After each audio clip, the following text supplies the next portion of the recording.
passando para os DVDs para deixar com você. Daí vendo, né? Uhum. Se tem alguma falha, isso pra corrigir. Tá. Então, essa fita corresponde ao propósito da Elementariedades e dos protocolos que a gente está agora desenvolvendo nas aulas seguintes. A gente principalmente precisou um pouco melhorar as diferenças entre ter essa abordagem do ponto de vista coreotopológico, principalmente comparando com as propostas labanianas, né, da teoria espacial.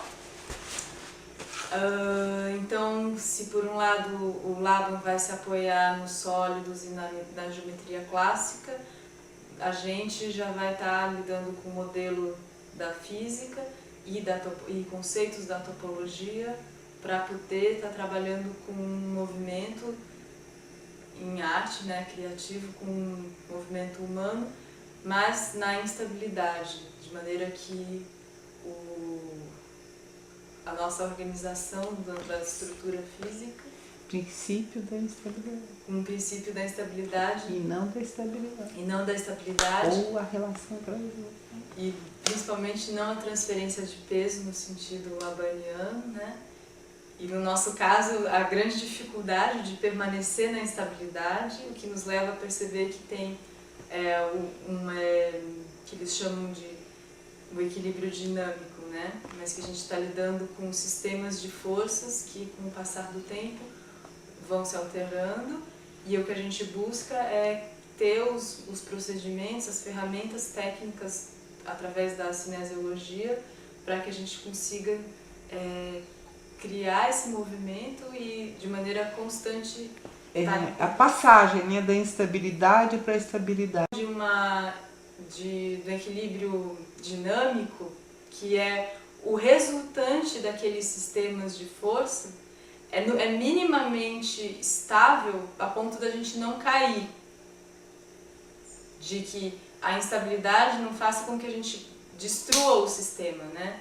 Que a gente já introduziu que a estabilidade tem a ver, que a gente pode ver através da análise cinesiológica, que existe o centro de massa do nosso corpo, do qual a gente pode traçar a linha gravitacional, que é uma linha perpendicular onde passa esse centro, e que a estabilidade é definida a partir da relação da área de apoio que a gente tem com essa linha.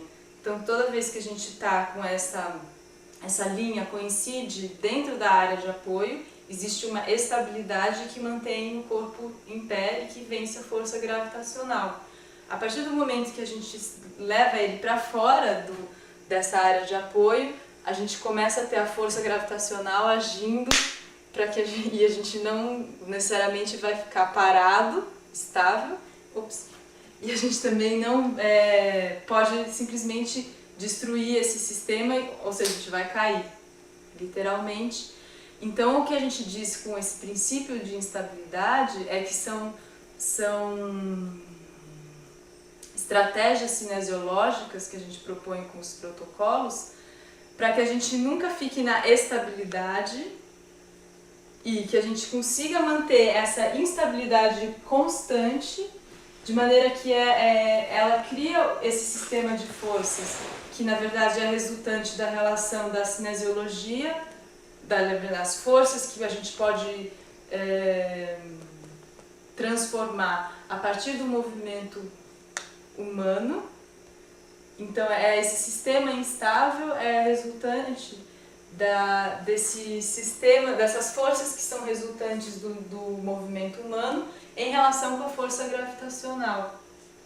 E que ela muda conforme o tempo, conforme as qualidades, os impulsos, os movimentos que vão acontecendo, porém a gente tenta não ir para a estabilidade, né? Porque na estabilidade a gente atinge um estado de inércia, a massa, né, chega de tal maneira que muda esse sistema assim, de uma maneira super drástica, assim, vamos dizer. Que o que a gente trabalhou na outra aula, por exemplo, é pegando a própria ideia o conceito de transferência de peso labaniano, no qual ele coloca claramente que você cria a nova posição no espaço, na verdade você cria uma nova área de apoio para que a gente transfira o centro de gravitacional para aquela área de apoio. E toda a ideia labaniana da cinesfera e a técnica do balé clássico percorre essa possibilidade de organização do movimento. E aí todos os nossos protocolos a gente não deve criar o apoio antes de transferir o centro de massa. Não deve. A gente, os protocolos cinesiológicos, eles enfatizam uma nova regra, né, para a movimentação, que é não criar o apoio antes da transferência do centro de massa. Então, toda a ideia é que o impulso seja uma resultante da organização... Antes da? Não cria o apoio antes da transferência do centro de massa.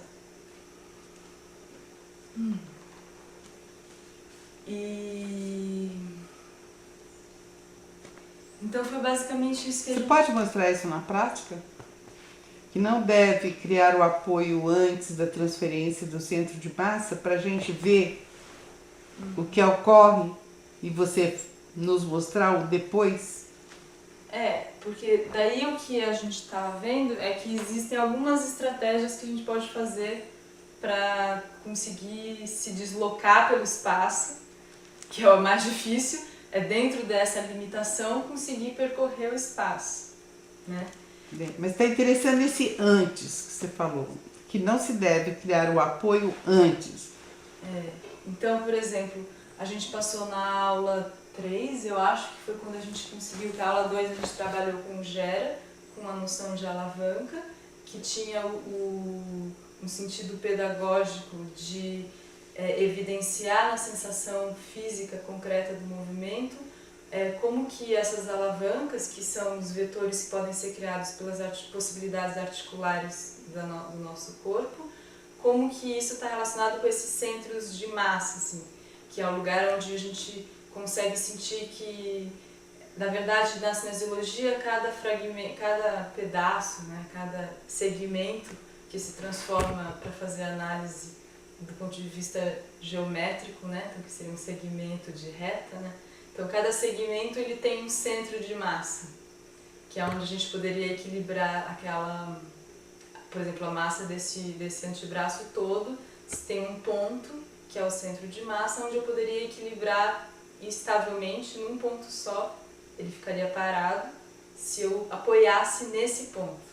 Então essa é a ideia de centro de massa que a cinesiologia vai trabalhar, e aí cada região do nosso corpo, né, vai ter um centro de massa, mas porém existem uma resultante maior, que é o resultado de tudo isso, que é esse centro gravitacional, que ele se localiza nessa região da cintura pélvica, mas a gente também identifica, principalmente com o Gera, que existe na nossa cintura escapular um outro centro importante, que muitas vezes é chamado de um centro de leveza, que o Lavin também vai falar dele, que é esse centro que se localiza um pouco mais nessa região da cintura escapular, no centro, que eu acho que ele tem uma grande importância tanto da massa dessa região toda, como um resultante de todo o movimento dos membros superiores, assim como esse centro gravitacional está relacionado com todos os movimentos dos membros inferiores.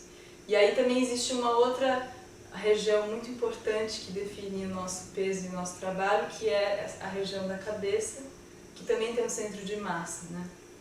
Que fica, não sei lá onde fica o centro de massa, mas tem um centro de massa da cabeça. Então o Gera, ele de alguma maneira, ele ajuda a gente a perceber fisicamente que o trabalho com as alavancas, ele é uma possibilidade para eu localizar claramente esses centros, e que o nosso eixo vai ser uma resultante dessas organizações e desses centros de massas, como eles se deslocam, como eles se comportam conforme a gente tem uma adução, uma abdução, todas as possibilidades de movimento que a gente tem, mas dentro da noção do gesto relacional ampliado, que já coloca o corpo nesse lugar cênico, né? Que não é o lugar do cotidiano, mas que tem esse sentido de ter o gesto relacional.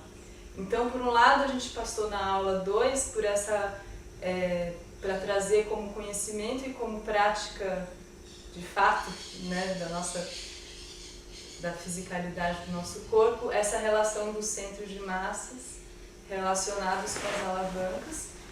E, de uma certa maneira, a gente chega na última matriz do Gera, tudo isso que você me falou para mostrar, né? Onde aqui a gente lida com uma totalidade, uma síntese de todo o trabalho de todas as matrizes do Gera, porque a gente está lidando com essas articulações dos membros superiores e inferiores, que estão constantemente trazendo, né, evidenciando esse centro de massa, para ter essa transferência de peso, que é o sentido labaniano de transferência, mas é diferente por causa do sentido da alavanca do Gera.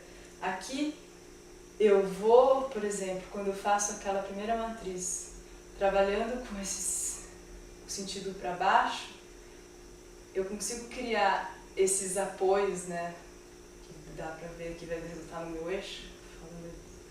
E quando eu faço isso aqui, ó, seria esse momento de transferir o peso.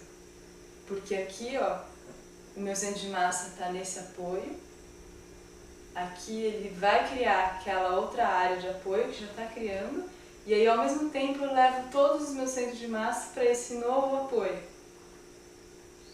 Então, esse aqui seria o exemplo contrário, né? Seria o exemplo de, a cada momento, tá criando os apoios para a transferência da sua linha gravitacional. Que a linha gravitacional é resultante de todos esses centros de massas ao mesmo tempo. Então, que vai criar, mas com a ajuda da gravidade, para transferir com precisão, né? Isso. Então, que eu criei. E em contraste com isso, a gente trabalhou com a primeira matriz do confinamento, começando com essa daqui, essas posições, onde no centro de massa, no primeiro momento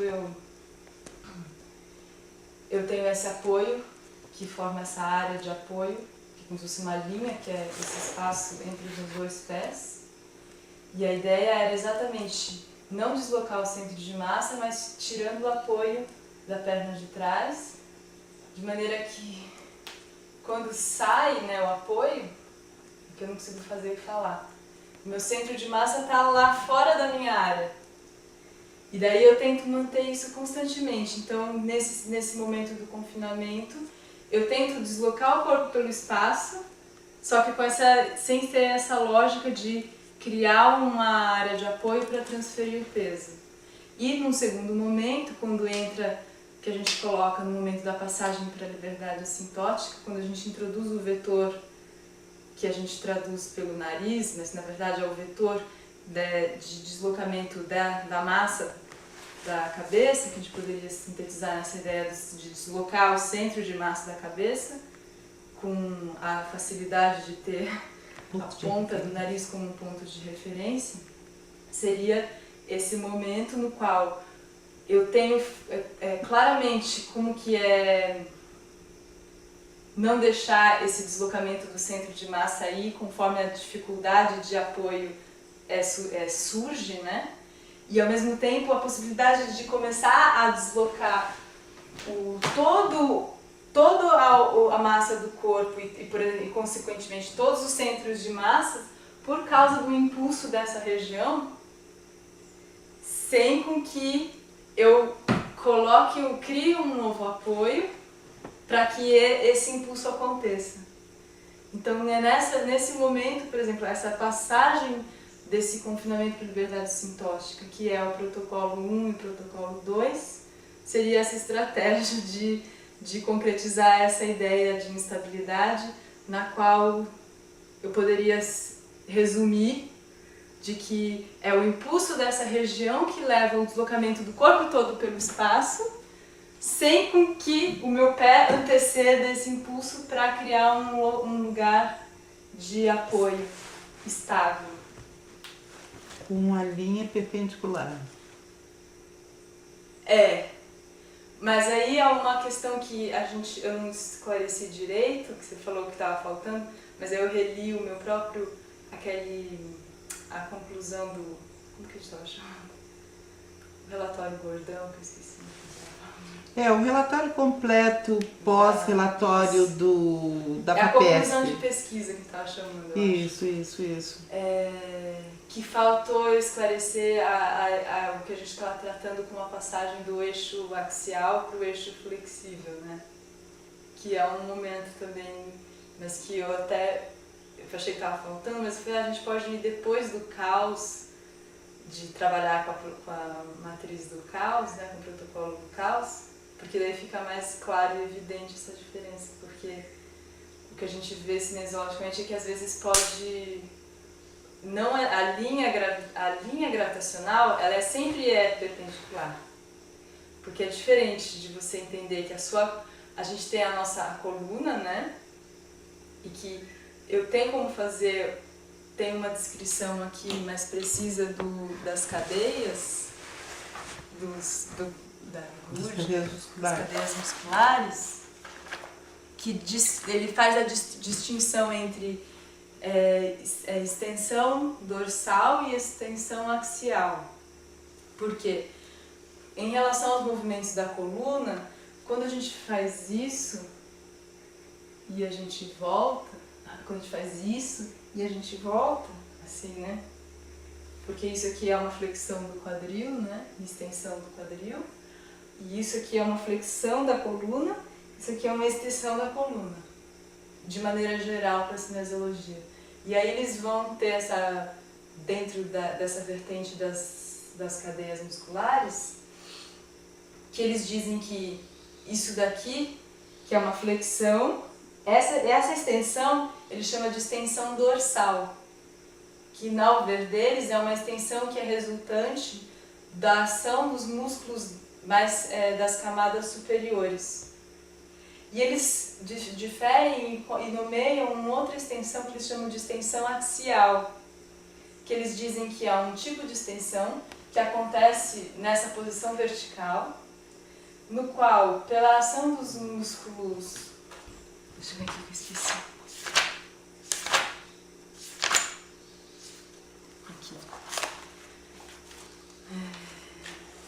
Que ele fala, a extensão dorsal, que é essa daqui, seria o resultado da ação dos músculos espinhais mais superficiais, que levam o tronco da posição fletida para a posição vertical. A extensão axial diz respeito ao alongamento da coluna para cima, com a diminuição das suas curvaturas, que tem as curvaturas naturais da coluna. Então ele fala, o método GDS não é o único a fazer a distinção. Então ele fala, a verdadeira extensão axial significa um alinhamento das massas corporais o mais próximo possível da chamada da vertical chamada gravitacional. Aqui está escrito gravitária, mas acho que eu escrevi errado, eu acho que é gravitacional. Gravitacional. Porque, é isso que eu falei, a linha gravitacional ela sempre é perpendicular, porque você mede ela de acordo com a posição do centro de massa numa linha perpendicular ao chão, de 90 graus. Pode estar aqui. Mas a linha vai ser sempre perpendicular ao chão. Não mostra isso. Pode o centro de massa estar aqui. Em alguma posição, que é difícil ir parado, né? Eu falava que não dá, o meu centro de massa não está aqui quando eu estou parado. É mais quando você tem movimentos com várias coisas que você consegue tirar o centro de massa para fora do seu corpo, inclusive. O centro de massa, o resultante maior, porque tem esses daqui, né? Mas esses daqui, mas eu não consigo nem fazer nada aqui que eu acho que eu consiga tirar. Pra gente ver. Mas ela vai ser sempre perpendicular. Vai. Porque às vezes a gente acha que ela tem a ver com essa linha da coluna. Mas é aqui que ele difere, faz essa distinção clara de que ele chama essa extensão axial nesse alinhamento da massa corporal que é o mais possível da linha gravitacional, que é essa perpendicular ao chão. Então esse alinhamento acarreta na diminuição, porém não eliminação, das curvas da coluna e no aumento da distância entre os pés e a cabeça. para o GDS, a extensão axial inicia-se depois que a coluna está em posição vertical e ela é o resultado, sobretudo, das ações dos músculos mais profundos da coluna, que estão colados às vértebras, os transversários espinhosos, e estes músculos só podem agir se estiverem em condição de fazer. Que eu citei, os espinhais, que eu falei um pouquinho, acho que na outra aula, que eles têm aquela ideia de que que a extensão axial, entre aspas, espontânea,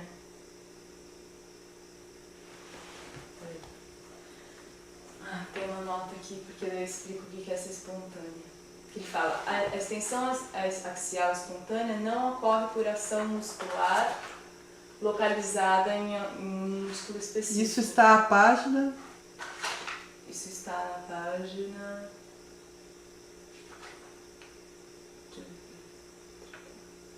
Página 7 não. Material informativo publicado, que é aqueles caderninhos seu, página 7 a 13. E no relatório tem que página? 30. Página 30. Então fala, a extensão axial não ocorre por ação do músculo. Ele é o resultado da ação de todos os músculos do corpo em equilíbrio.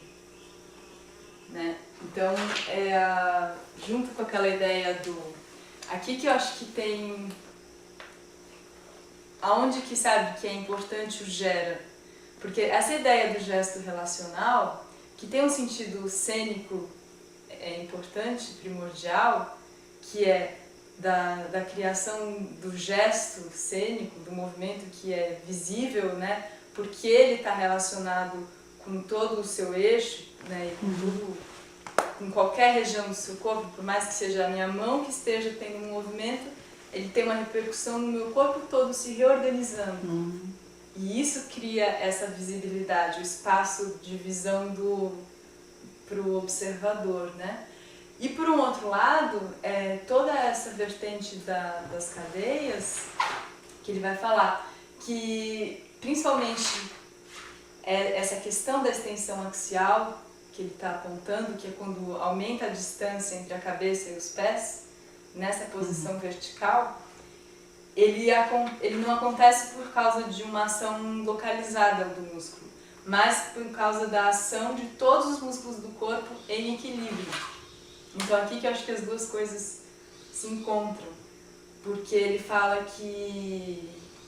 O gera se encontra com essa visão, né, das cadeias musculares. Das cadeias, por motivos diferentes, mas que acaba se encontrando na mesma coisa. Se um tem uma preocupação do ponto de vista cênico, eles têm uma preocupação do ponto de vista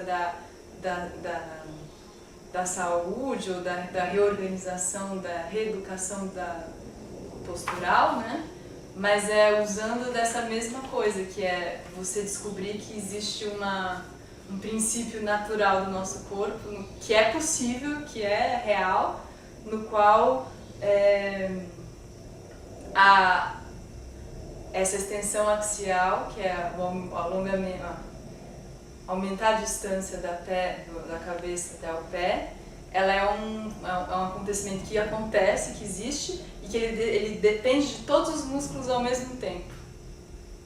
Então aí eu acho que eles se encontram, né? Que é daí que dá pra gente ver que como uma coisa pode contribuir para outra, né? Pra gente, principalmente, como essa visão do corpo, do movimento, da postura, ela é importante pra gente. E a relação disso com elementaridades? Então, porque aí o que acontece? Que parece que contradiz isso. Não, então, porque aí que vai um pouco, eu acho que no sentido daquilo que você colocou em vários momentos, daquela ideia de que pra emergir precisa emergir ao contrário. Pra submergir precisa emergir, pra emergir precisa submergir. Exatamente. Porque por que o gera é importante para elementaridades?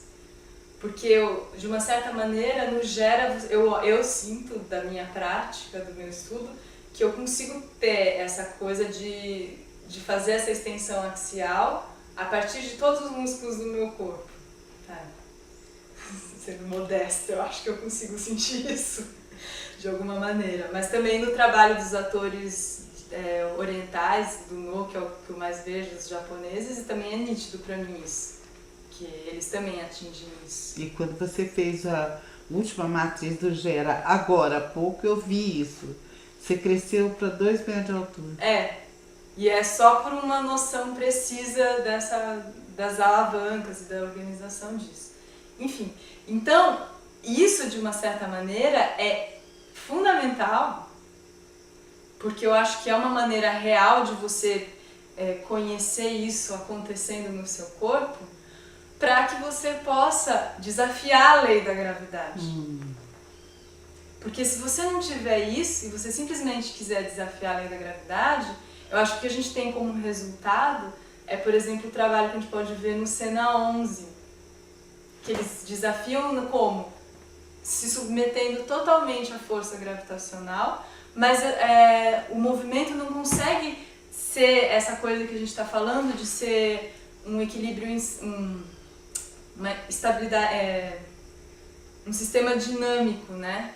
Na qual um campo de forças gera outro, que gera outro, que gera outro. Lá você tem o campo de força gravitacional destruindo o sistema, que é o que eu falei. A gente pode chegar num nível de instabilidade no qual a única coisa que eu posso fazer é cair.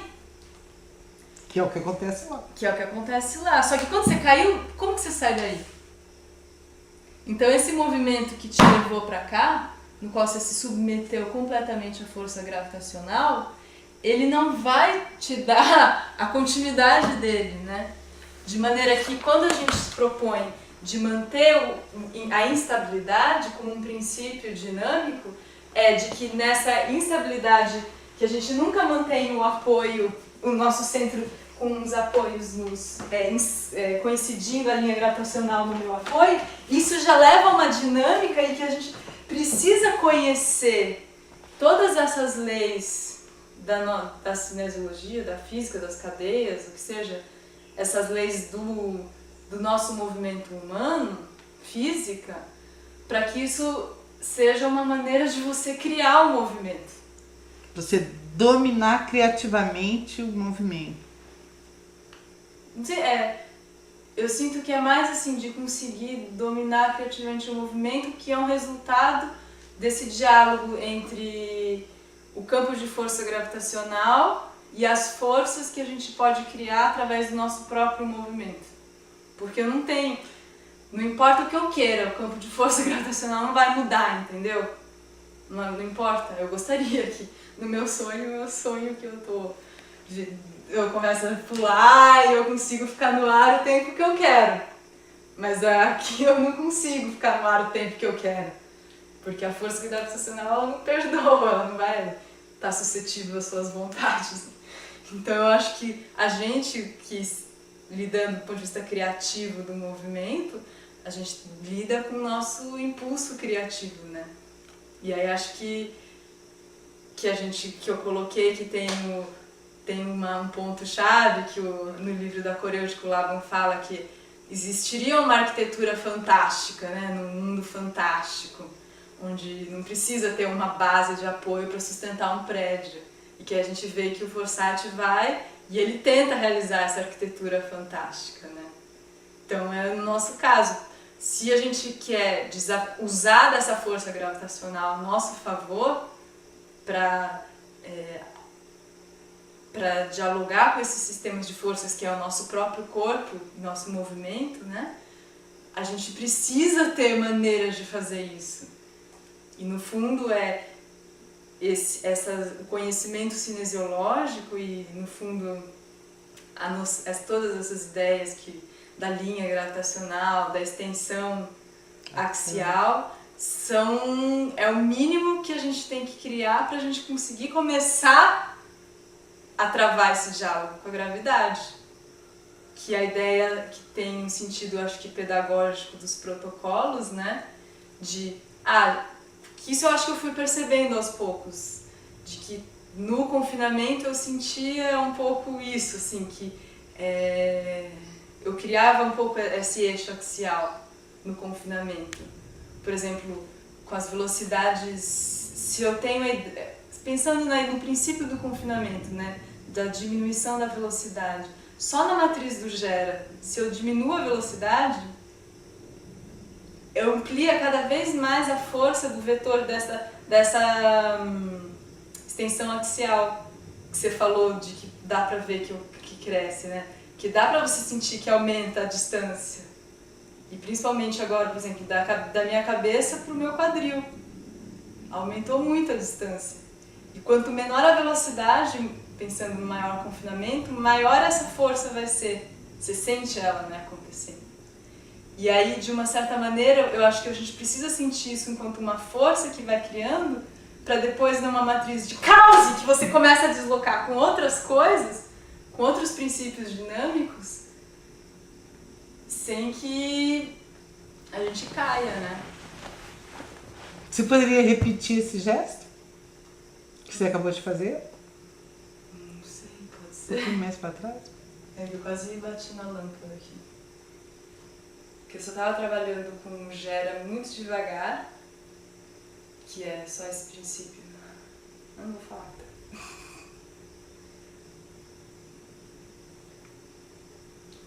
Mas é engraçado que eu te falei que o exercício dos ingleses que eu fiquei fazendo do som, muita coisa era só isso, de você ficar falando sem parar e deixando a transformação do som por causa do esforço físico. Né? E me ajudou muito a liberar a respiração.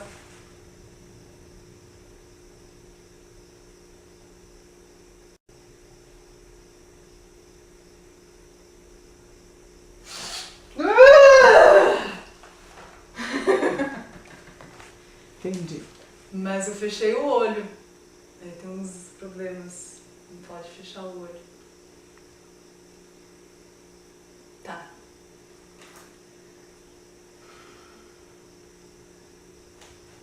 Eu acho que eu vou voltar pra... Agora precisa começar a aula, porque você fez Não. todo um resumo.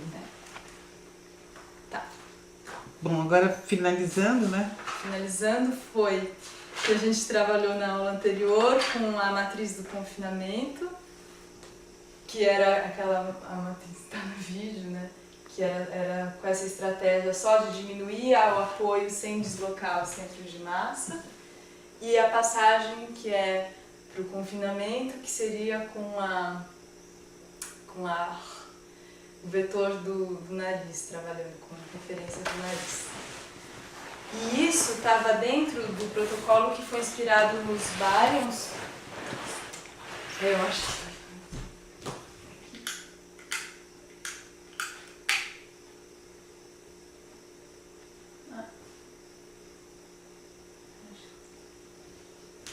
Não sei se tá bom, não sei se vê. Se precisa de mais luz.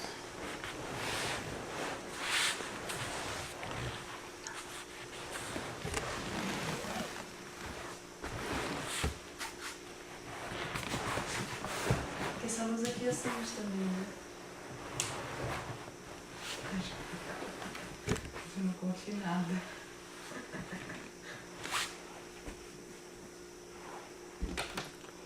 Eu acho que vai precisar de acender ela. É lá em cima? Vou rapidinho. É a última.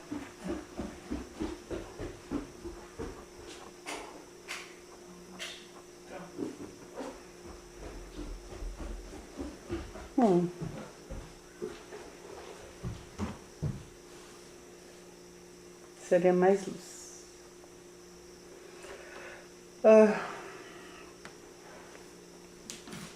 Tem uma aqui, será que essa daqui ajuda? Não. Não tem aqui? Ela tá ruim. Mas acho que não vai ajudar muito não é tão forte. Eu vou pegar uma outra luz. Eu posso dar uma pausa aqui então.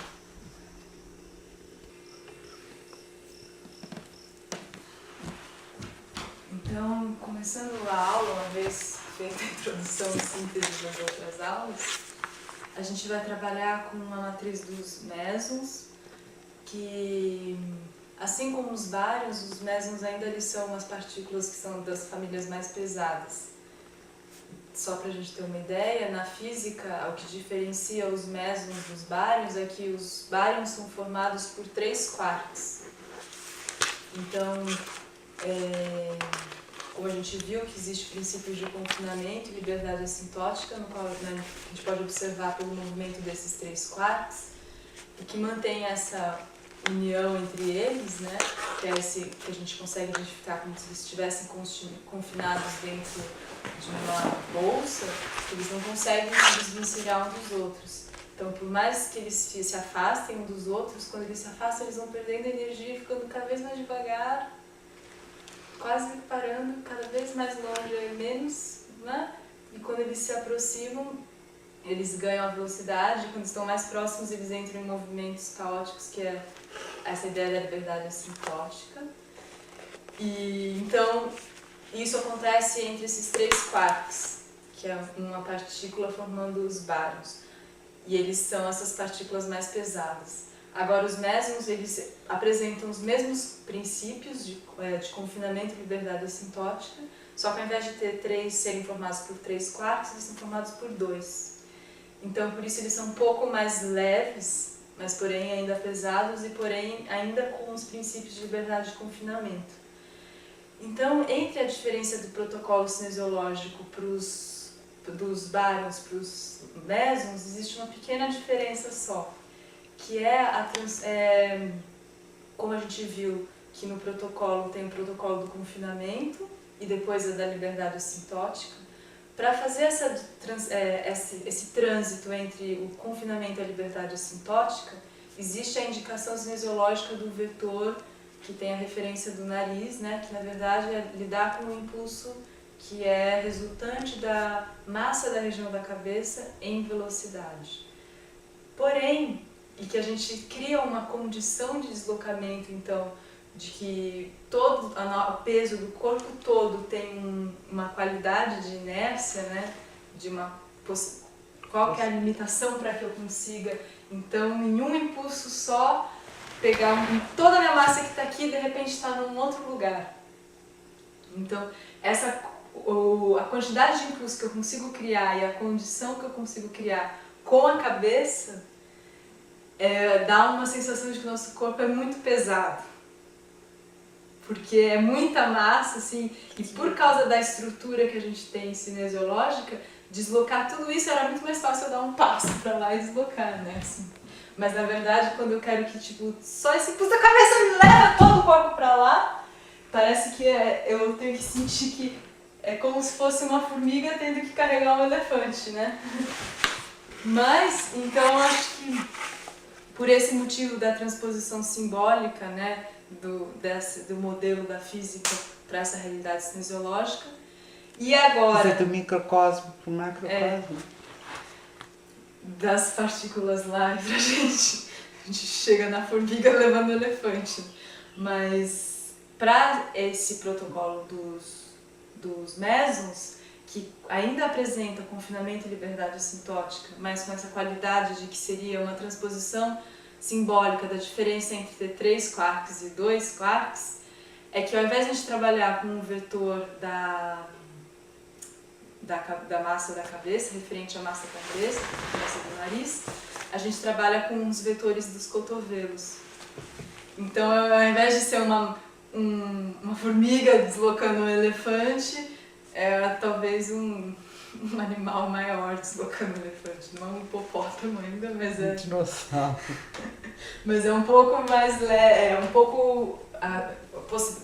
por causa dessas questões cinesiológicas, né? De que isso aqui está relacionado já com toda essa massa, com esse centro daqui, que é diferente de como isso está relacionado com tudo isso e tudo mais. Então, a gente faz agora esse protocolo cinesiológico dos mesons. Apontando o cotovelo como vetor de deslocamento. Isso. E aí tem algumas pequenas diferenças só do cinesiológico que a gente propõe, que é só da palma, e dos pés, que também tem essa outra diferença, que no protocolo dos bárions, a gente trabalha com os apoios do metatarso, que até tem aquela indicação para achar esse vetor do calcanhar, que é o calcanhar ele quase não encosta no chão, mas ele não encosta no chão, mas trás e esse apoio, né, para conseguir lidar com essa massa do elefante, que é difícil, senão a gente cai também. E nos mesons, a gente vai perceber que muda toda a relação de peso, a gente vai trabalhar com o apoio no calcanhar, e ao contrário, que se antes eram os calcanhares que quase não encostavam no chão, agora a gente vai trabalhar com os metatarsos quase encostando no chão. E aí é uma outra situação de instabilidade, que a gente muda o apoio, né? E o que torna um pouco mais leve, entre aspas, um pouco mais desvairado, descontrolado, que é um pouco mais no sentido da liberdade assintótica, que você parece que não tem muito controle porque é muito instável, né? Mas a gente tem que trabalhar com os vetores do cotovelo para conseguir fazer o deslocamento da massa, tá? E como a gente está começando? Isso. E a outra diferença é que no dos bários a gente estava trabalhando com as palmas para baixo, que tem uma rotação, vai ter toda uma rotação interna, né, do braço e do ombro, mas principalmente em oposição à grande esqueci o nome disso. Hoje eu não vou falar os nomes errados desse analogia, juro, que eu tô envergonhada.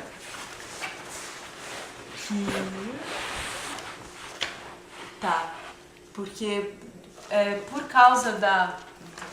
causa do confinamento e dessa massa que é muito difícil, né, para deslocar, a gente tem, né, toda essa região da torácica, as musculaturas têm uma tensão isométrica, que é esse trabalho estático, é a sensação que a gente traduz muitas vezes de uma expansão dessa caixa torácica, né, que várias técnicas têm, no balé tem uma, o canto lírico tem outra, né, mas que de uma certa maneira no confinamento ele é importante também para a gente trabalhar, e tem a ver com essas palmas das mãos. Então quando a gente vira, a gente estava com a palma para baixo, porque está essa rotação, mas na verdade como se fosse uma rotação interna para dentro, né?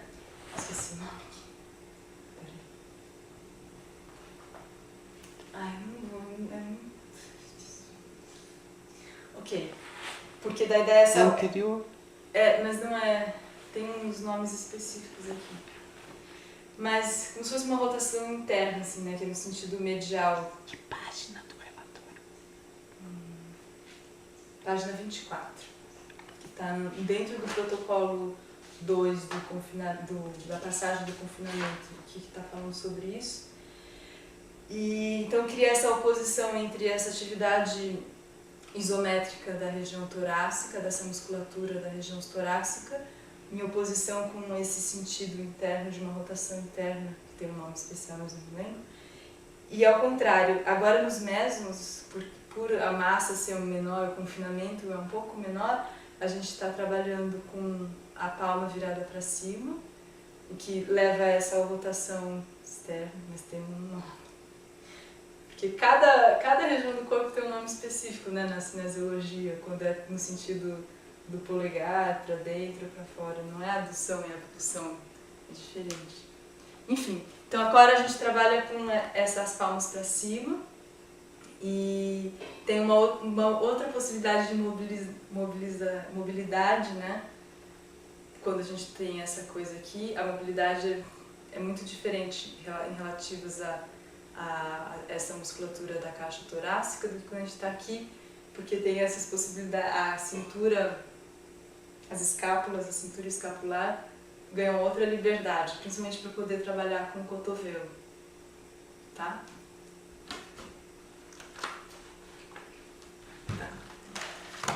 E está relacionado com o gera. Sim, no gera. Fechamento das escápulas e Exato. abertura das escápulas. Seria bom. Eu acho que eu vou ler depois, né?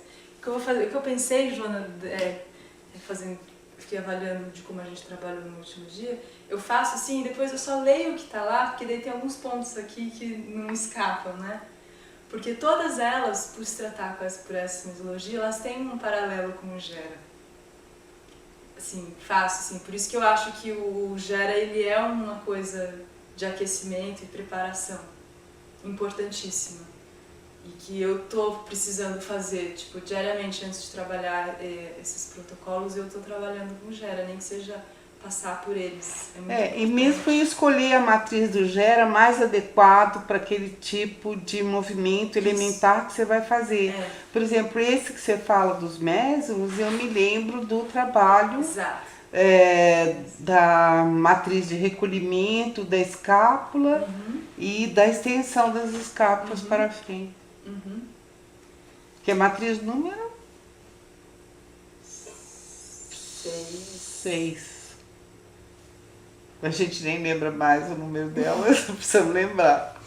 Eu preciso numerar. 2, 3, 4, é a quinta, é depois do peixe. Isso, depois dessa. Essa daqui também é importante. Ela Mas tem uma a importância. seguinte, que é a 6, Mas é mais essa importante. Por causa da relação com a cintura Porque você escapular. vai ter as mãos, as palmas viradas para cima, trazendo o fechamento da escápula. Isso. Então, ótimo. Porque como eu não... Tá. Eu vou fazer o seguinte, então. Para fazer esse protocolo, ainda mais agora que eu não estou muito aquecida, assim, que a gente está falando e tudo mais, eu vou fazer rapidamente, porque lembra que eu te falei que tinha alguns exercícios que são pequenos estudos e que eu fui fazendo ao longo do... né? E que eles estão cada um relacionados mais com um protocolo também. Então eu vou fazer um exercício, uma matriz do Gera e aí eu faço o protocolo, assim, para ficar claro e evidente a relação. O exercício que é bom para a realização da matriz do meson. Isso, tá? Do protocolo, aliás.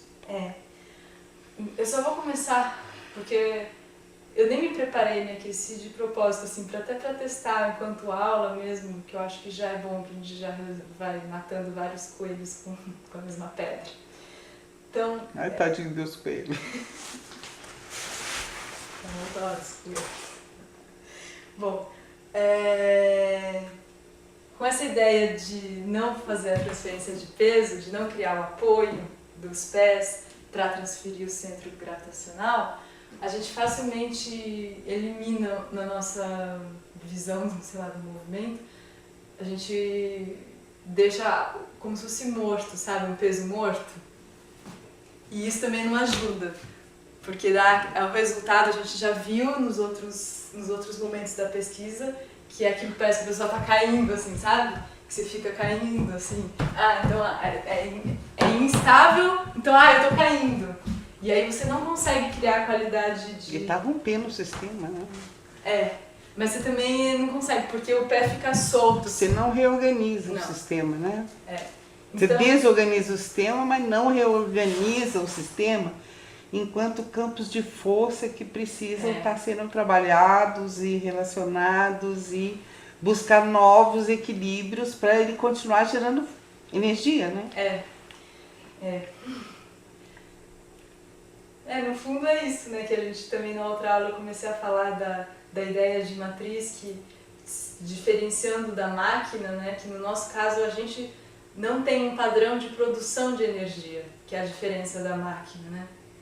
E na verdade a gente não tem padrão de produção de energia, porque ninguém programou a gente para fazer desse jeito sempre. Então é isso que você falou, como que a reorganização dos campos de força é a criação da energia para o movimento, né? E não ter um padrão, eu faço assim para criar energia assim. Acho que é bem... A nossa energia é variante, né?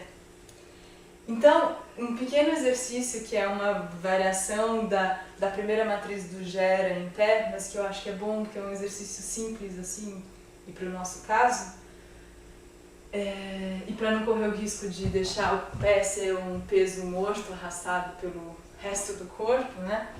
E a gente ficar caindo por aí.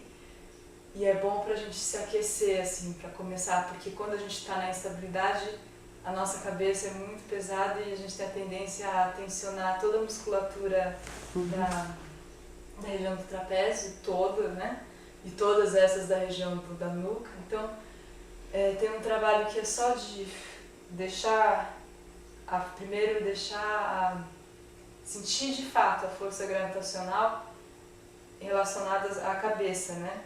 Ao peso da cabeça, sem nada mais acontecer, para a gente sentir mesmo o peso da cabeça, tanto quando a força gravitacional vence, né, para baixo, no sentido para baixo, ou como a gente vai elevar indo contra a gravidade, né? Mas de uma maneira suave, assim, para a gente não tensionar a musculatura de uma maneira indevida, que é desnecessária, na verdade, que é isso que a gente acaba fazendo, e sentir como que é a transferência desse peso. Quando... Transferência não, desculpa. A reversão, né, de um sistema onde eu deixo a massa reagir à força gravitacional e o contrário, quando eu vou contra a força, a medida exata da força necessária para ir contra, né? E a medida exata de tônus, né, muscular, quando e uma vez que a gente consegue ter uma sensação mais clara disso, a gente pode inclusive começar a alterar um pouco a velocidade, né?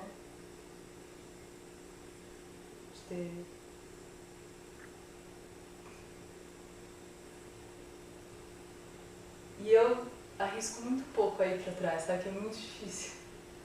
Porque é importante não deslocar os centros de massas durante esse movimento para criar essa oposição. Então não é deixar essa cabeça levar todo o corpo, porque a gente não localiza a nossa atenção no que a gente está querendo. Então prestar atenção de que esses centros permanecem com o mesmo lugar no espaço, posição. Por isso que para sentido para trás é difícil trabalhar, é possível. Mas isso é mais para a gente prestar atenção e não criar tensão desnecessária nessa musculatura. E agora que eu consegui já prestar mais atenção nisso e trabalhar com as velocidades um pouco, e visão da respiração. O exercício, que é um estudo, que é tipo um pequeno jogo, é de começar a criar esses impulsos, levando o deslocamento do peso do calcanhar para o metatarso. Que a gente começa primeiro pequeno, que eu posso nos dois pés. Por exemplo, eu tento não mover o centro de massa, mas ele move muito pouco, de maneira que eu sinto o meu peso indo para frente e para trás, do calcanhar para o metatarso, por causa do impulso do movimento da cabeça. E aí o que a gente pode evoluir dentro desse estudo é de começar a criar sentidos, por exemplo, primeiro, uma regra. Eu só posso criar apoios no calcanhar, eu posso no metatarso, mas meu metatarso pode sair do chão e meu calcanhar não pode sair do chão. Então, se eu faço isso, até onde que vai de acordo com o impulso da cabeça, sem que o calcanhar saia do chão. E quais as direções possíveis de acordo com a quantidade de impulso que a cabeça cria. Sempre tentando perceber que no início, se eu falei que a gente não movia esses centros, é porque facilmente, não é tão fácil localizar o impulso da cabeça. E às vezes a gente começa a fazer o impulso com essa região achando que é a cabeça que está levando, mas a verdade é essa. E aí a gente tensiona aqui em cima, que é o que a Renata faz, assim, nas matrizes lá. Então aqui a gente presta atenção desde o início para deixar o impulso da cabeça e só esse pequeno trabalho de, por exemplo, só pode deixar o apoio, o calcanhar não pode sair do chão, ele sempre encosta. Mesmo que eu faça isso, ó, o calcanhar continua sempre encostando no chão, e o metatarso que sai. E aí você vai começar a sentir o seu eixo, mas aí eu quase caí. Então é só pra gente se aquecer, limitando a possibilidade de apoio do calcanhar. Agora eu perdi tudo.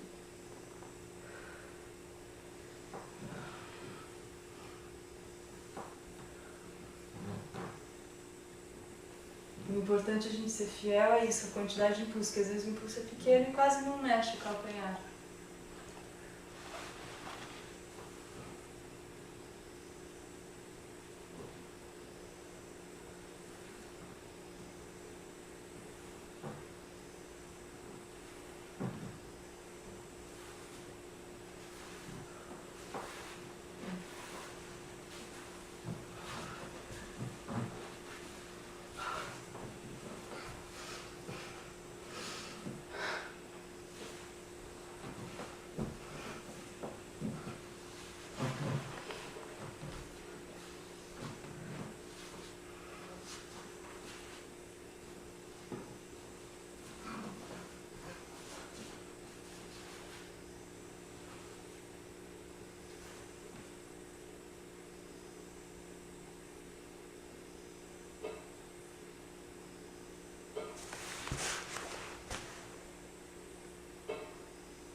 Começa a queimar a perna.